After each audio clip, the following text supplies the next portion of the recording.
রিয়া, তুমি বিশ্বাস করো আমার কোনো দোষ নেই, আমাকে ফাঁসানো হয়েছে। আমি এক ফোঁটা মিথ্যে কথা বলছি না, প্লিজ বিশ্বাস করো আমার কথা। আমি তোমাকে চিনতে ভুল করছি। আমারই উচিত ছিল তোমার ক্যারেক্টারটা আগে জানা। আমার ভাবতে লজ্জা লাগছে যে আমি তোমার সাথে রিলেশনে আছি। আমার না তোমার চেহারাটাও দেখতে ইচ্ছা করছে না, ইচ্ছা করছে থাপ্পড় লাগাই দিই গালের মধ্যে। সব মিথ্যা কথা, আমি কোনো দোষ করি এটাই। তুমি আমার পুরো কথাটা শোনো। কি শুনবো? আমি নিজে দেখেছি ফেসবুকে ওই মেয়ের সাথে তোমার ছবি, সবাই দেখেছে, ভাইরাল হয়ে গেছে।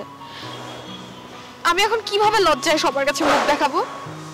তোমার তো লজ্জা নাই, তুমি তো একটা নির্লজ্জ।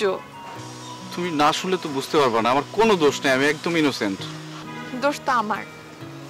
আমি তোমাকে চিনতে ভুল করেছি, তোমাকে একটা ইনোসেন্ট মানুষ মনে করেছিলাম। কিন্তু দেখো তোমার আসল চেহারাটা কি। আমি তোমার সাথে আর কন্টিনিউ করতে পারবো না, তুমি একটা চরিত্রহীন। তুমি তো আমার কথা বিশ্বাসই করছো না।